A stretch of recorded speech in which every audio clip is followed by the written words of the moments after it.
Cedric Maxwell Podcast is brought to you by Prize Picks and the Game Time app. All right, it's another episode of the Cedric Maxwell Podcast. Special guest. We got the Celtics starting off the preseason schedule. So we got Gary Washburn from the Boston Globe with us. What's up, Gary? How you doing? What's up, guys? How y'all doing? Another year. Should be fun.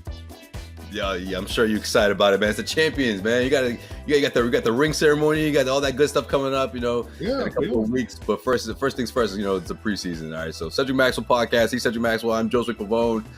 Gary Washburn joining us again, and just take us through the last take us through training camp, Gary. What was it like, man? What were these guys like? What's the overall vibe right now?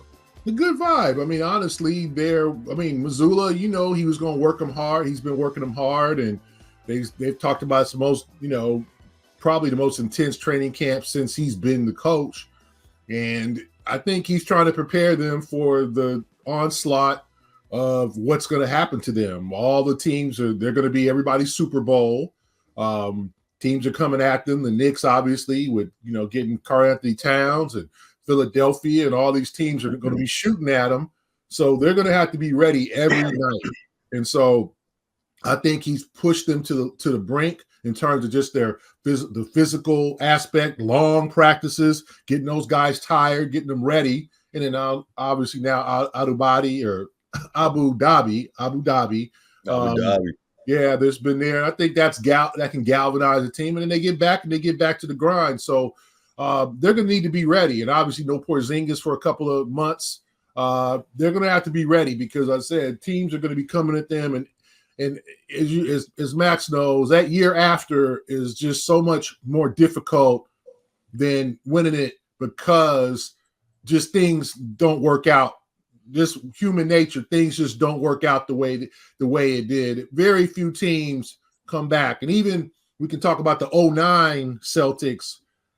They started 29-2 or 27-2, and they were wiping dudes out. Then all of a sudden, Garnett got hurt, and that kind of ruined everything. So even though they might get off to a good start, they've got to expect more adversity than they did last year, just from human nature, just because that's what happened. So I think they're prepared. It was a positive week, and I think everybody obviously comes to camp in shape. No one's trying to get in shape anymore in camp. So far, so good. What was your biggest surprises during the camp that you looked at? Biggest surprises, biggest disappointments, where you went, I didn't really see any disappointment. Like, we got a good look at. We saw them scrimmage. They just come in there shooting free throws. I think the surprise was probably going to be a guy like Lonnie Walker coming in and probably contributing to this team, even though he's on an Exhibit 10 contract. There's no real disappointments. I mean, the only disappointment you would think would be Porzingis not being able, but he's still, he's shooting, he's on the floor. It's not like he's running back and forth and he's doing 5-on-5.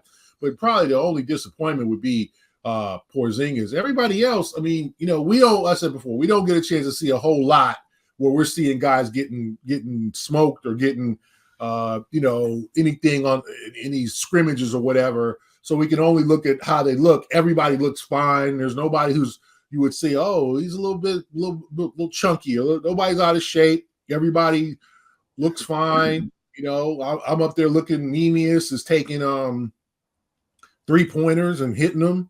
Kata and Jayson Tatum is one thing. He's changed his release on his three a little bit. He definitely had to go back to the lab on that 3-pointer.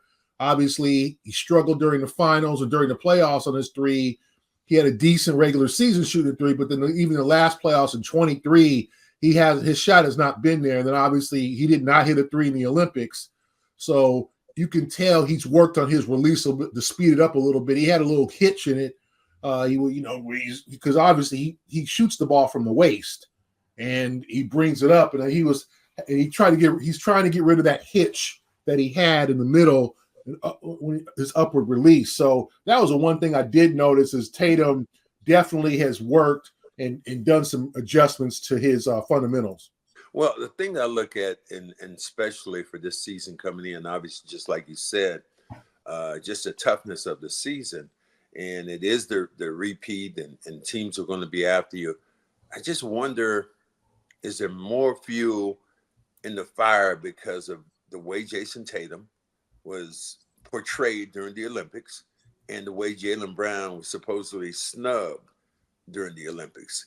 And will that give this team more fuel when it comes to playing during the regular season? Yeah, I think it has to. I mean, one, people are doubting whether Tatum is. Hold on before you answer that question. How the hell would Joe Mazzulla answer it? If I asked Joe Mazzulla, he loves it. He loves. I mean, man, he loves it. He loves that his players got a chip on his shoulder. He's loving that. He's loving what Steve Kerr did. He's loving that Grant Hill didn't even return Jaylen's text messages. No, he loves that. He loves that. He loves his. You want your players with something hungry to chase. Wait a minute, Grant said he returned his he talked to Jaylen. He said, yeah, to tell as a rejection to tell him you ain't coming. If you want to, that's real nice, Max. As a polite, yeah. Girl tell you, yeah, dear, I called you back. Yeah, you called me back and tell me you weren't interested. Thank you. That's sweet of you. Ooh. Thank you, sweetie. You could have just ghosted me. Oh, man. I mean, you want to give the girl credit for calling you back and tell you no, thank you. Thanks for no thanks. Okay, you can give him credit. I guess she called, right? Yeah, you gotta call you. I guess I was considerate. She called and said she wasn't interested. And thank you. And you're nice for someone else. Damn. So I mean, to me, both of them should have a major chip, and I think Joe Mazzulla's got to be really kind of pleased with that, because what you don't want is guys who are comfortable, relaxed, basking in the glory of the championship. Oh, you're the greatest, because that's all they're getting told. And now people are questioning, hey, is Jayson really a top 5 player? Has he deserved being All-NBA first team 3 years in a row, or is that just because he's on a winning team and he puts up numbers in certain situations? When is he going to be that MF? I thought it should have been last year, but when is Jayson going to be a legit MVP candidate? I looked at the odds. He is 9th in odds in terms of like players. There are 8 guys above him with better odds to win the MVP this year. He should be insulted by that. Wait a minute. Who are the 8 guys? Like Luka, Anthony Edwards, Giannis. I forgot the whole list, but Joker, Embiid. Joker for sure. Yeah, Embiid. I think Jaylen. I think maybe Jaylen Brunson. Yeah, SGA. Like there's 8 guys I saw ahead of Jayson in terms of the odds. Jayson should be insulted by that. That's telling you're a top 10 player, but you ain't top 5, bro. Yeah. So is Jayson here to prove that? And I know he can't get on a personal crusade to try to prove he's the man and divert from the team, but he's definitely got to be motivated, him and Jaylen, to show that they are a top 2 duo in the league, and that Jayson is a legit MVP candidate. He should want to be a legit in that MVP conversation this year. Yeah, I mean, I feel like they all should have a chip on their shoulder. I mean, you have people calling this the easiest championship of all time. I mean, that's what Shaq said. That's what a lot of the people, national media, are saying. Despite the everyone coming back healthy and all that, like, does that really? Can we really look back on last year's playoffs and say, man, if Halliburton was in the mix, or man, if they were able to, if every team the Celtics played were completely 100% healthy, they all would have went to Game 7. Like, I don't think anyone feels that way, honestly. But that's the narrative. Like, that's the take that we're hearing. Yeah, I just think there's a natural kind of, like, I think people are always, because of the Celtics' failures in the last few years, especially the Miami series and losing to the Warriors, I think everyone was waiting for the other shoe to drop in terms of this team, and it never happened. And yeah, did they get a break when Donovan Mitchell was hurt? But they beat Cleveland in 5. Miami was just not ready. Miami, obviously, without Jimmy Butler, but the Celtics won in 5. What do you want them to do? And then Indiana, they won close games, but they swept. They won all 4. Like, what do you expect? Right.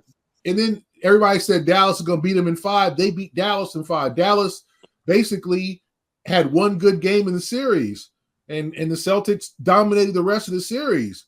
And so, I mean, it should be, they should take it as a slap in the face when all these experts are saying, oh, well, it was easy, and they, I don't respect them for that. Well, I mean, let's be honest. I mean, I'm a Laker. I grew up a Laker fan. Shaq's. Oh, God damn. Wait a minute, Max. Let him finish. Hold on, Max. Shaq's teams beat in the finals Philadelphia, Indiana, and New Jersey. There wasn't no juggernauts. Right. And then when they played the Pistons, they got whooped the next year. Right. I mean, ain't nobody talking about the 0-2 Pacers or one of the great teams. Like they were solid solid teams. Or the Nets, 0-2 Nets. Yeah, the Nets. Yeah. Or the Sixers were basically AI and our late friend, the great Dikembe Mutombo. Yeah. Like I never said they wouldn't beating the Celtics. They wouldn't beat the 85 You don't think Aaron McKee and Eric Snow and all them? No offense. And I grew up. They got a great road. I mean, the teams in the West were harder. The Portlands when they barely got by Portland. I mean, so Shaq, the revisionist history is killing me because basically Portland blew that game 7. If y'all remember that one at the Staples Center, the Robert Horry game. How happy were you that night, and how mad I was? I couldn't believe they came back because I remember I was covering baseball then, and it was a Sunday game, and we had a lunch over. We had a post game thing over the manager's house or something like that. And I was driving, and I remember listening like, oh man, they're gonna lose. And then all of a sudden we got to the manager's house for the post-game thing where we're attending the reporters, and they had come back, and it was like, I can't believe it. I couldn't believe they blew I mean, so this is history here. Like Shaq and them, great teams, Kobe, we all love Kobe, but they didn't have the most difficult road. They had Western Conference Finals. Everybody talks about that Game 7 at Sacramento. People think that David Stern, had some few words with the officials because he wanted the Lakers in the finals. So, I mean, I just think that the revisionist history, then I said, like, the road, Golden State played Cleveland 4 years in a row with LeBron and a bunch of other dudes and Kyrie and those guys, but like those weren't all-time great teams. So your road is your road. Your journey is your journey. Like you can't look at Max, the 81 Celtics. Y'all was waiting for the Lakers. And the Lakers couldn't make it out of the first round. Y'all was waiting. And the Lakers were a mess in 81. Magic got the coach fired. It was just like they were a mess. Everybody was like Magic. Everybody thought Magic was a baby, a brat, a coach killer. He got the coach fired. They called him tragic, huh? Yeah. And they ended up losing to Moses and them in the 81 mini-series because Houston was a lower seed, and Houston just beat them up. Guy named Allen Level, always like Allen Level. The late Robert Reed. I mean, and the Celtics were waiting. Oh, they wanted this. They wanted the Lakers, and then they ended up playing the Rockets. Yeah. And they end up being better than the Rockets. Sometimes your road is your road. I can't blame the Celtics and go, oh, that's the Celtics. No, the Lakers just didn't get it done. Like, injuries happen. The Celtics, I mean, let's be honest. Porzingis didn't play most of the playoffs. Yeah.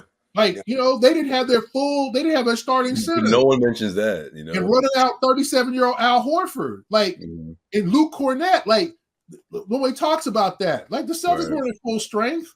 Yeah.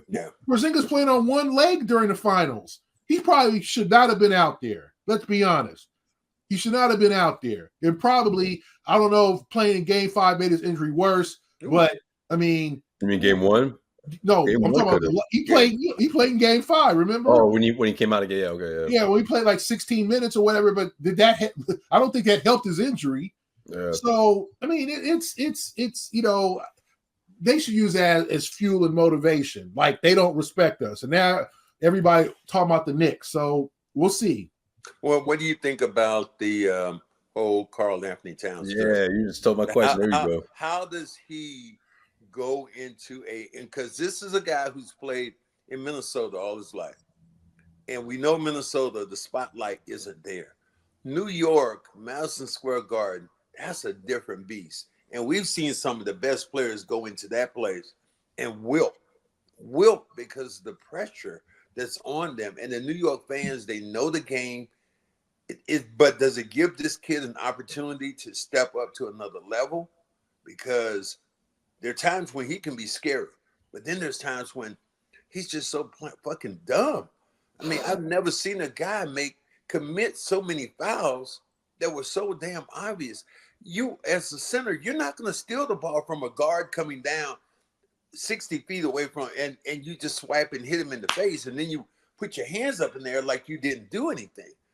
I just want to know how do you feel like that pressure that's going to be on him, especially with a guy like DiVincenzo leaving, that he was a fan favorite.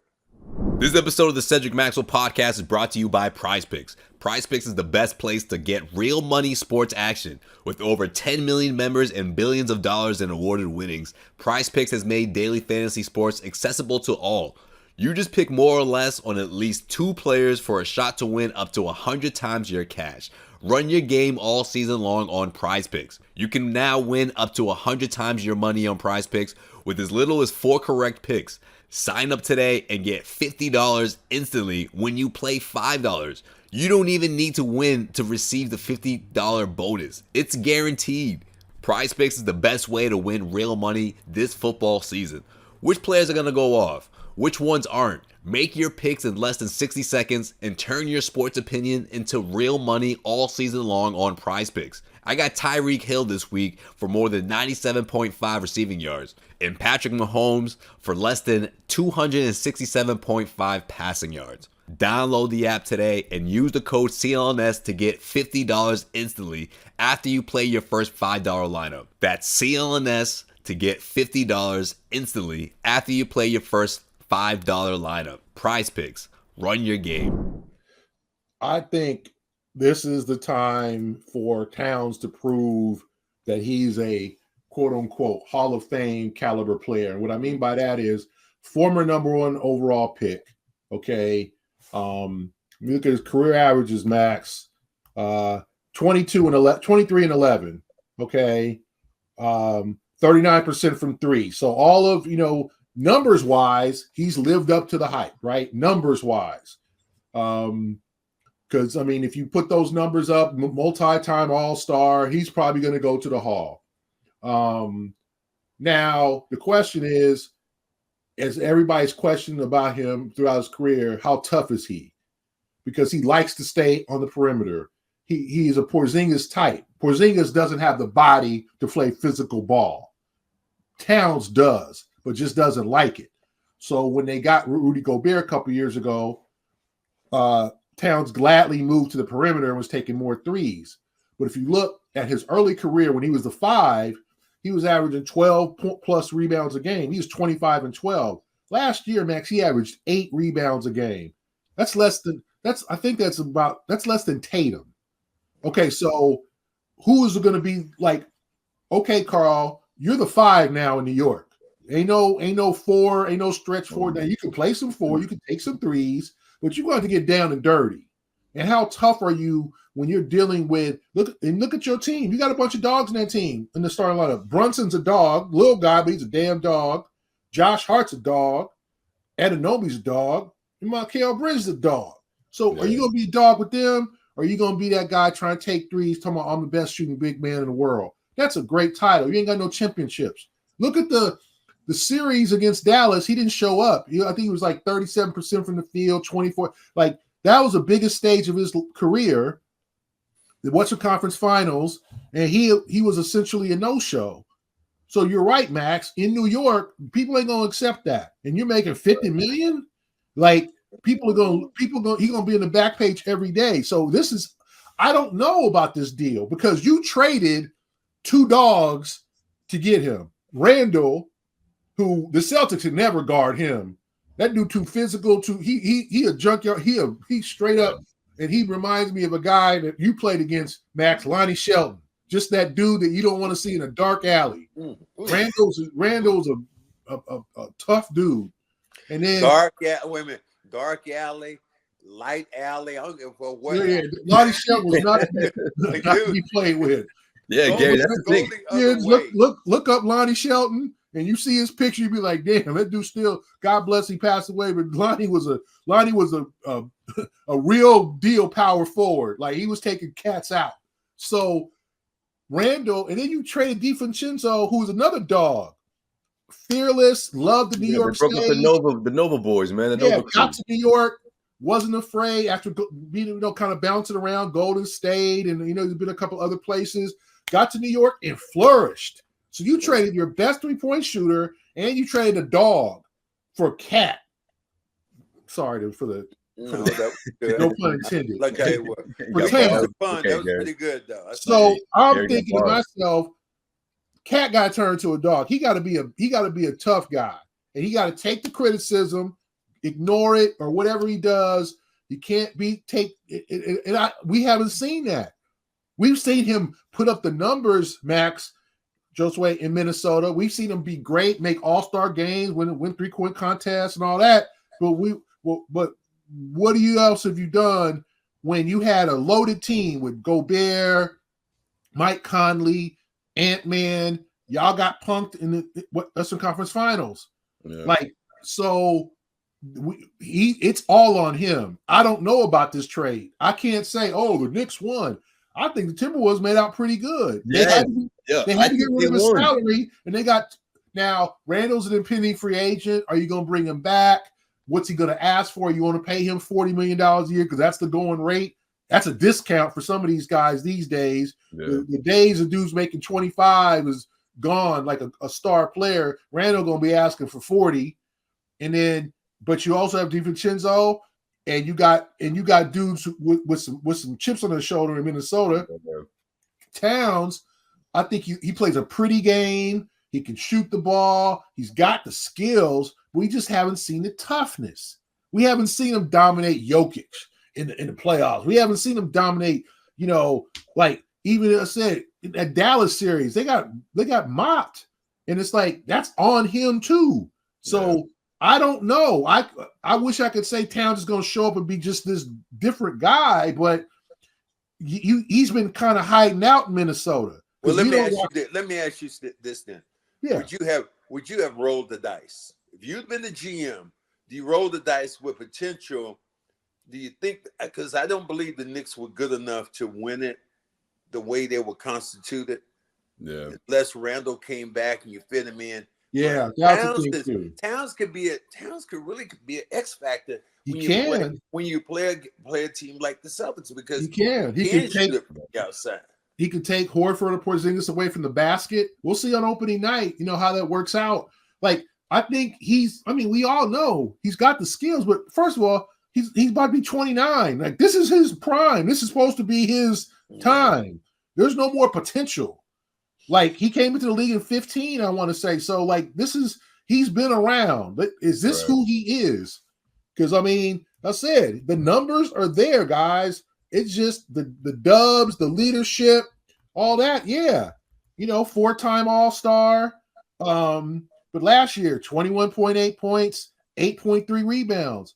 He averaged 12.3 rebounds in his third season. 8 rebounds. Like 8 rebounds? Yeah. Like, hell no. You too big. If he doesn't, man. If he doesn't do this year in a place like New York, this could break him.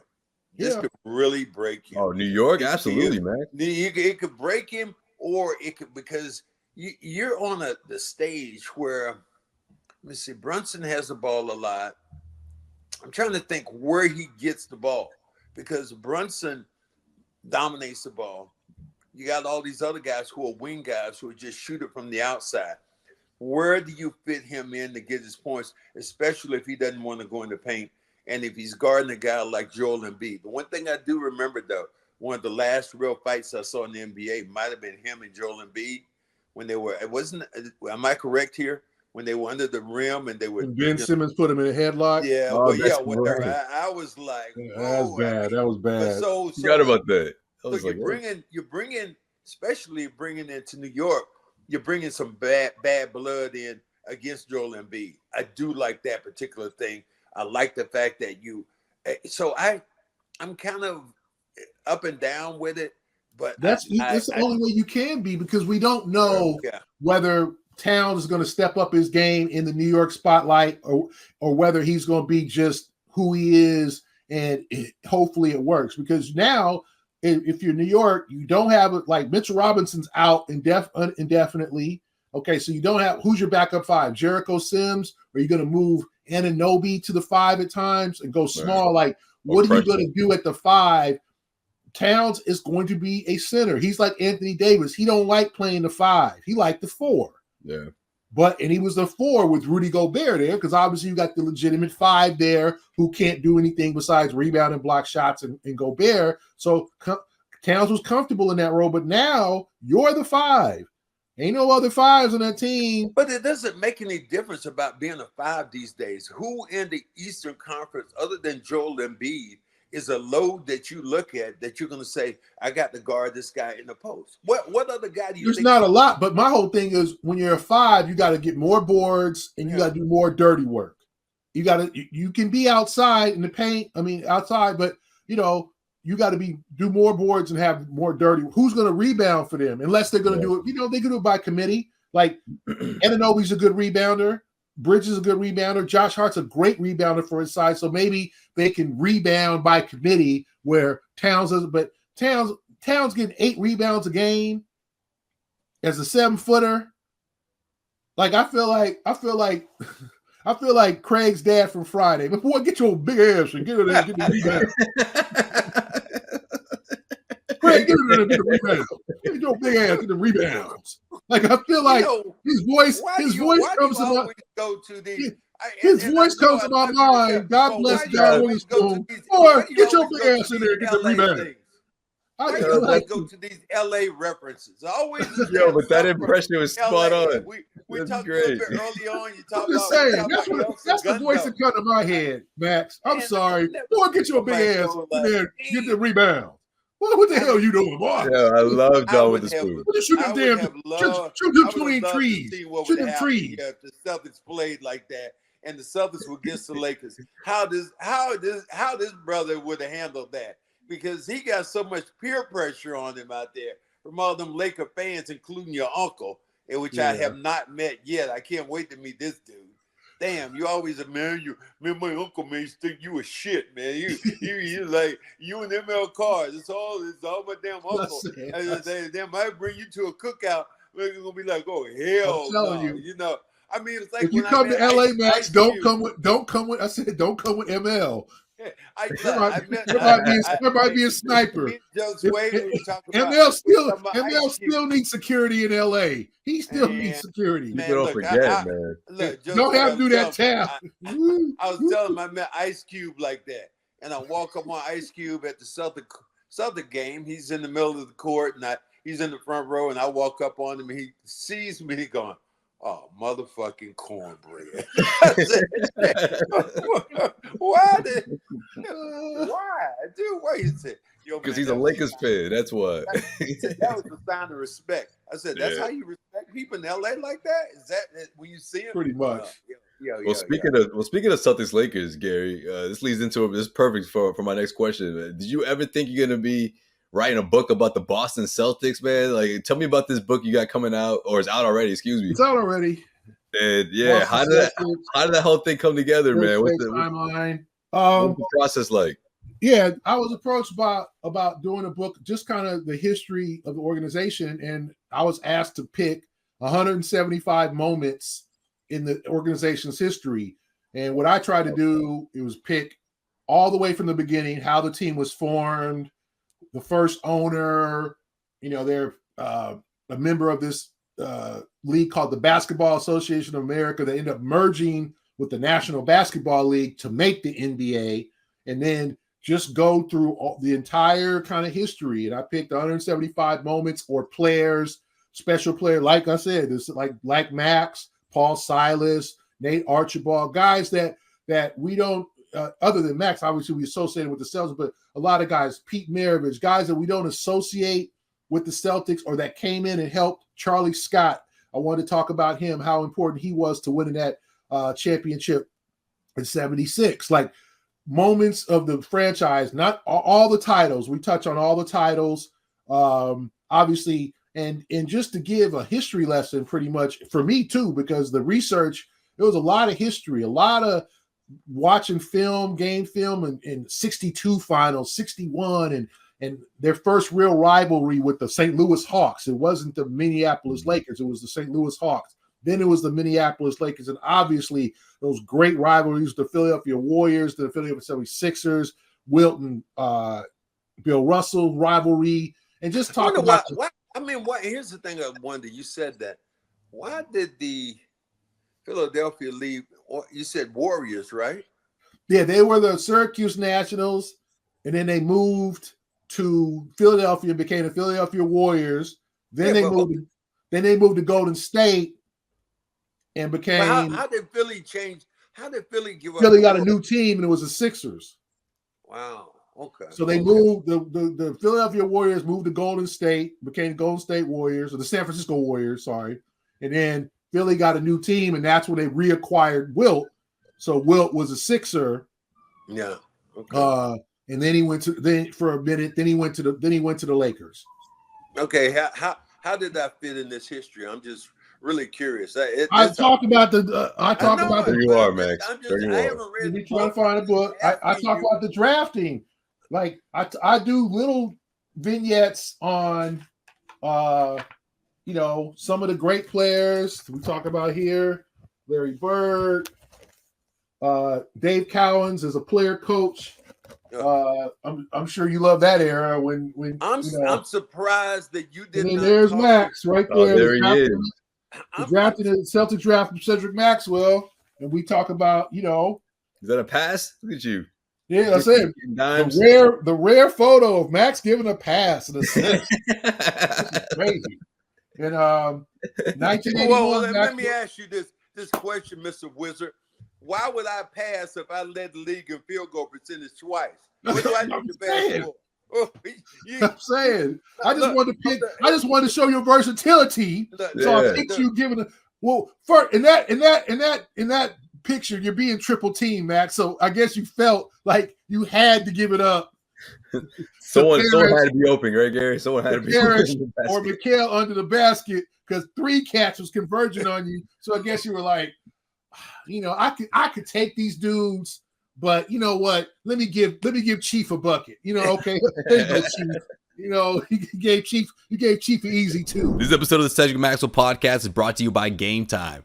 Football season is back. That means tailgate season is back, and we all know the vibes here in New England and what that means. Do not miss out on these opportunities that Game Time has for you. All right, whether it's the Patriots, whether it's college football, whatever you're into, you don't want to miss out on these deals because Game Time gives you the absolute cheapest deals around, and it makes it so easy for you when you use their app to take advantage of those deals. You pick an upcoming game on the app, you browse through the seats on a brand new feature called Game Time Picks. That makes getting tickets to see your favorite teams play live even easier.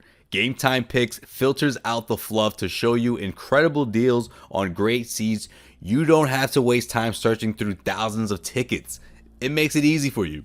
Curation makes it easy to save more on sports, concerts, comedy, theater, etc. The all-in pricing, this is the feature that shows you the total up front with no surprise fees at checkout, because I know everyone hates that, right? You get a panoramic view of your seat in the app before you buy. And again, this is the lowest price, all right? So that's the lowest price guaranteed, or Game Time will credit you 110% of the difference. Your purchase is also covered with the most flexible customer service policy in the ticketing industry.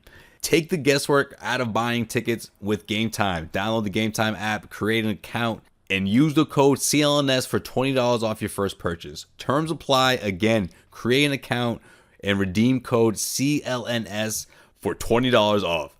Download Game Time today. What time is it? Game time. Now, okay, as I asked you a minute ago, what was the most fascinating thing, the most surprising thing you learned going through the history, and what was the thing that like, I didn't know that happened. You're one of them goods and bads that you look at. Honestly, the 60s, because what we associate with the championship teams is that they just rolled over everybody. There was a lot of game sevens, a lot of games that came down to the wire. A lot of times they could have lost where a Lakers player or St. Louis missed an open jumper and it went to overtime. And the Celtics were just such a clutch team in those days. You look at the dramatics of that run, winning 11 and 13 years with Bill Russell, and just some of those games in the Eastern Division Finals with Philadelphia or the finals with St. Louis or LA, and how close those series were. Now, they rolled sometimes, but we tend to associate that they just walked on the floor and mopped the floor with all their opponents. No, there was a lot of dramatic games too. And then also, Max, like just some of the players that played for the franchise that we don't really talk about, like a Tiny Archibald, how, I focus a lot on Isaiah Thomas, some of the guys that came in, and just some of the, honestly, the groundbreaking, drafting the first black player in Chuck Cooper, the first all-black starting lineup in 1964. When Tommy Heinsohn got hurt, there was kind of an unwritten rule that every team had to have at least one white starter in the 1960s. That was like the unwritten rule. You can't put on the floor to start. Tommy Heinsohn got hurt. He missed 12, 13 games with a foot injury, and Red could have put Havlicek in the starting lineup. Havlicek was the sixth man before it was really called the sixth man, and Red put Willie Knowles, great UCLA guy, New York Knicks, put him in the starting. That just sounds like a black dude. But Willie, he does like Willie Knowles. Sounds like the brother. God Yo, bless Willie. Respect to Willie, get in there. Yeah, and they won all 12 games that Heinsohn was out, and they put Heinsohn back in the lineup. But the groundbreaking, naming Bill Russell the first black coach of any major sport when he was a player.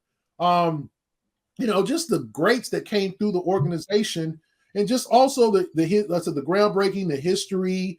People don't talk a lot about those 74 and 76 titles. We kind of overlook those with Tommy as the coach, and Havlicek, JoJo White, and Dave Cowens. And then to me, the Jones boys, like Sam Jones, like we don't talk about, we never really, he didn't come back a whole lot when I was covering the team. He didn't come back for a lot of the reunions or whatever, to maybe get his flowers. I know he was in Florida or whatever. I saw him a couple times when the Celtics were in Orlando, but just to see the numbers he put up, especially late in his career, like he was averaging 20-something a game in his age 34 season. Sam Jones was an all-time great that doesn't get a lot of respect. Unfortunately, and he was a top 50 player, a top 75 player. God bless him. But I mean, just to learn more about him, and just what he did and KC Jones and lots. How about a name like that I'm sure you didn't put in the book, and maybe you want to go back and get a pencil and put it in. But how about a guy like Marvin Barnes who was there? Marvin Barnes was a beast when he got in the league, but man, he just went through some shit where you're like, damn. You want me to put Bad News Barnes? Yes, this is your. I want to know about Bad News Barnes. And this is you got to look up Bad News Barnes. Providence, great. I talked to Ernie DiGregorio, who was there, who played with me with the Celtics. One of my first years, but Marvin was there. And man, you could see the greatness that he had. Oh, he was a great player. He just couldn't. He was. I don't even know. He was like Ja Morant before Ja Morant. Like he just. Oh yeah. He couldn't. No. I'm talking about like off the floor. I got you. Just kind of like just can't get right off the floor. Amazing game off the floor, and even and I talked to Tommy in those times, and you were there, Max, with getting Sidney Wicks and Curtis Rowe. And I know those guys from basically being in LA, and those are both UCLA guys, and how Red got those guys in thinking that was going to like jumpstart the franchise, and both of them were just not good. Sidney, both of them were, both of them had the substance abuse issues, and Curtis Rowe, and thank God they're still around and all that. But, the drafting of Larry Bird, like basically taking a chance on him and taking him a year early because the Celtics needed help. You were on that team, 78, 79, 32, and 50. The Celtics needed help in 78 and could have used anybody in that 78 draft, but Red takes Bird, knowing Bird's going back to school for his senior year. So people don't know that. Bird was not drafted in the same draft as Magic. Yeah. Bird was drafted a year before, 6th overall. So 5 teams skipped him, and Red decided to wait and just hold on. And then obviously Bird comes and everything changes. The great trade. You were there for that too, Max, to get Parrish and McHale with the Warriors. I mean, they heisted the Warriors on that trade. You get 2 Hall of Famers in one trade for Joe Barry Carroll and a guy named Ricky Brown. So, I mean, just the mastery of Red, too, was just some of the things he pulled off. And then obviously, and this involves you too, Max, like the whole narrative that it was the black Lakers against the white Celtics, the 80s. But then if you look at the Celtics, it was you. Now, no, you like, what the hell was I? I was on the floor. I'm white. Max hates that. White. He hates that narrative.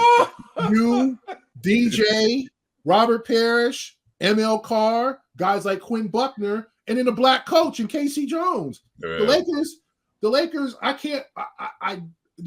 didn't have a black coach, had never had a black coach before then. I mean, obviously they've had black coaches since. So why the coach was black? Why were we labeled as the white team? It's stereotypical because of all the fans. Yeah. But no brothers in the lower bowl. Yeah, I'm sorry, the Boston Garden. These highlights, man. That's all you look at the.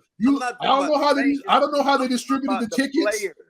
I don't know how they distributed the tickets back then. I don't know whether brothers. I'm not talking about the fans. I'm talking. Yeah, but that was a stereotype.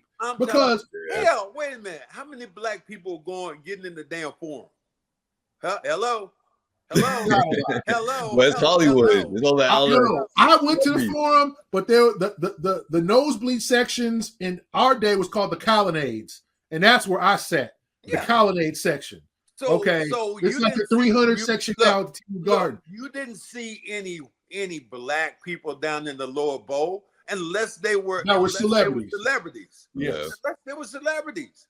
So don't give me all this shit about. No, I agree, Max. It was a stereotype. I see all the black people. Hell, I used to go to Laker games. Wasn't no only black people. But you gotta look. Games back then were the damn Lakers girls. They were the only. Yeah. That's the closest. But you gotta look, Max. And you point this out yourself. Every time we see Dan Shaughnessy. When the Celtics were winning and doing great things in the Globe, it was Ainge, Bird, and McHale and Walton slapping hands. Jerry, she slapped. Oh, the guys do it again. The good guys come through again. The Celtics win. Hey, Bird, slapping hands with Ainge and McHale. When y'all lost, it was you and Chief. What the hell happened? What do we do now? We lost. It was our fault. It was just like Parrish. That sounds just like Parrish. It was some Malcolm X stuff right there. That's sad. It was some subliminals. Again, what I'm referring to here is the fact that we had and you just made my point when you said, "Oh, well, look how many black people were at the Celtic game. Look at the number. Hell, how many people in the damn forum?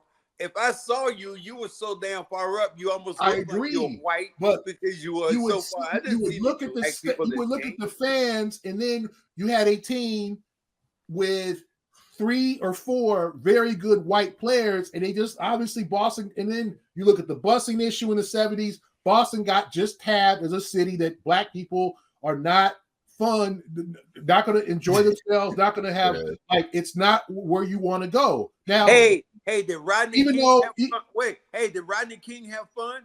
Did he have fun? Where was he at? You just said that. I mean, no, really. When they were over near, I said it. Yeah. Did Rodney King have when fun? they were in L.A. and they were down near they were all down near. Did you say that? Wait a minute. When they were down near the old place that when you saw, what was the thing what was that place down near the old Coliseum? When people were riding through and the people were riding that time and they showed them from a helicopter, black people throwing sticks and taking white people out of the car. Come on. LA has had more. LA has definitely had its share of racial issues. It was not utopia. Anybody who says that is not from where I'm from. There was always an issue since the Watts riots before when black people started to migrate to Los Angeles from the South in the 50s and the 60s, because a lot of our grandparents moved from Louisiana, Texas, Mississippi, Alabama to LA for greener pastures, for a better life. And when the black people started migrating into Los Angeles, there was always tension between the LAPD and African Americans. And that continued, obviously, with the Watts riots. And then it was always some things going on, the chokeholds. If you watch that Richard Pryor stand-up from 1978 talking about how he shot his own car and then the cops came. He says cops don't kill cars, they kill something else. And that was 78. So the Rodney King was just, LA gets a pass because it's California on being having these racial issues. You're right.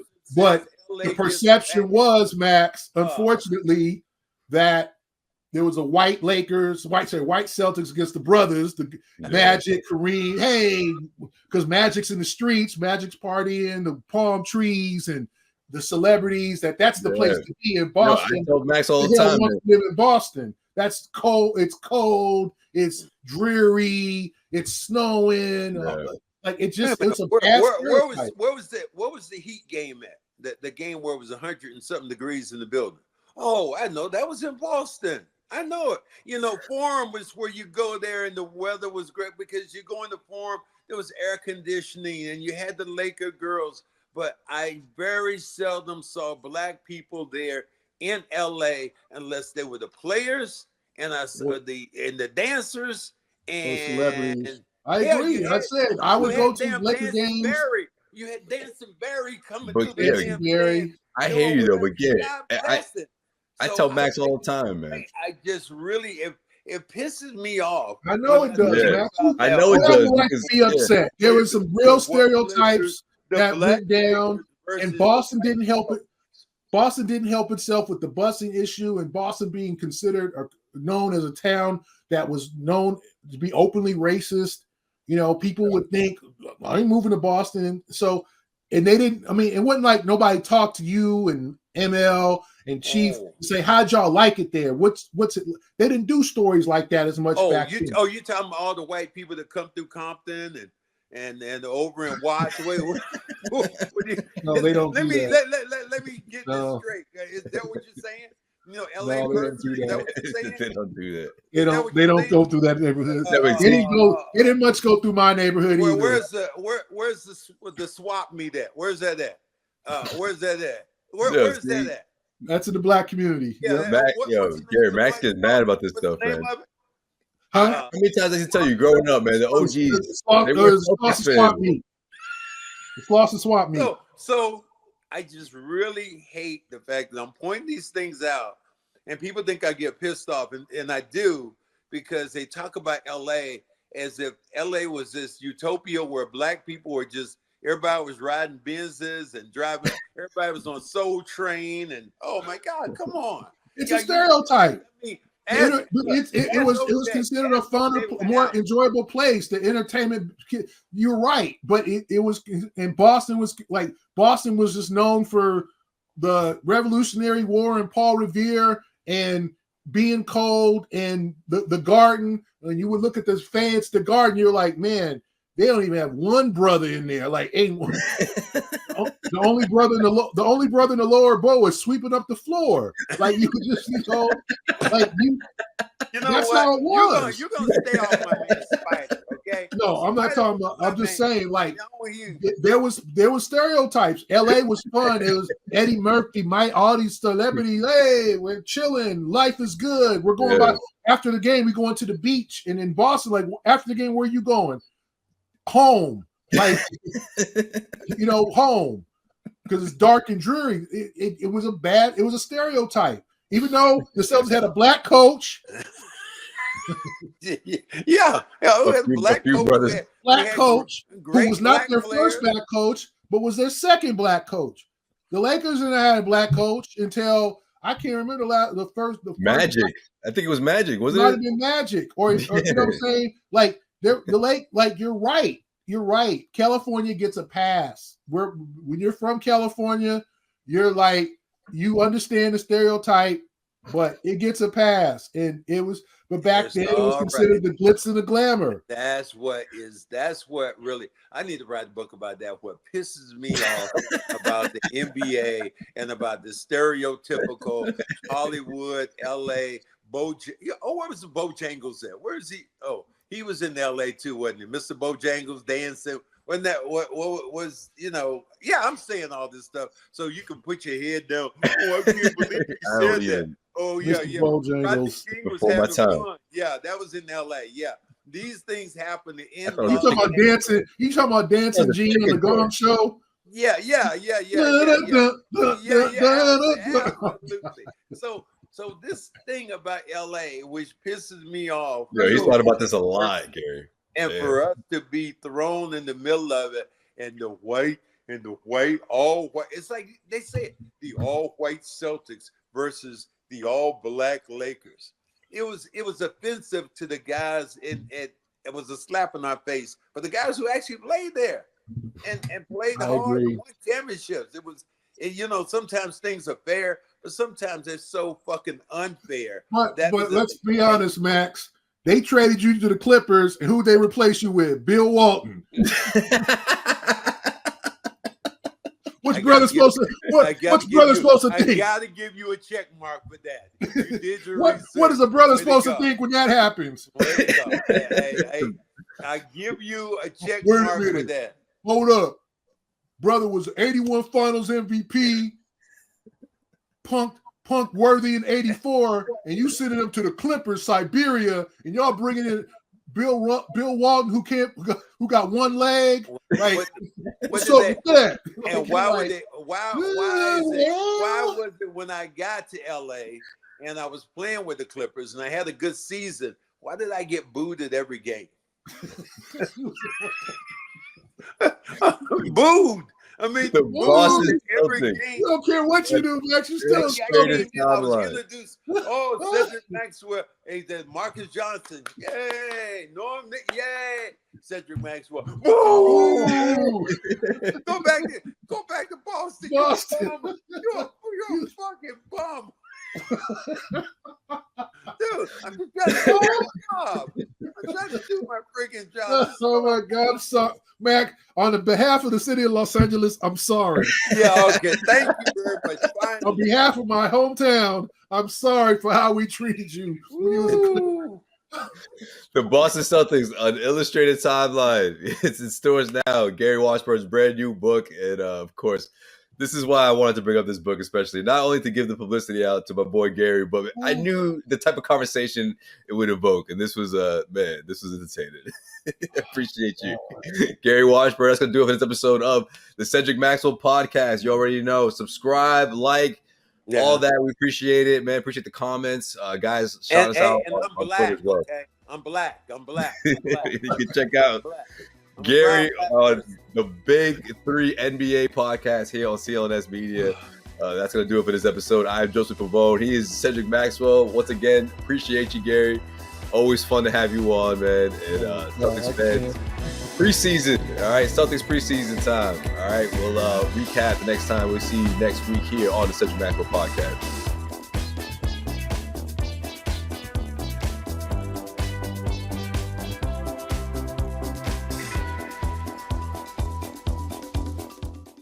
Josue Pavon here, CLNS Media, and if you made it this far, that means you really like this video. So hit subscribe, make sure you keep our notifications on, damn it, and we got plenty of great content coming your way.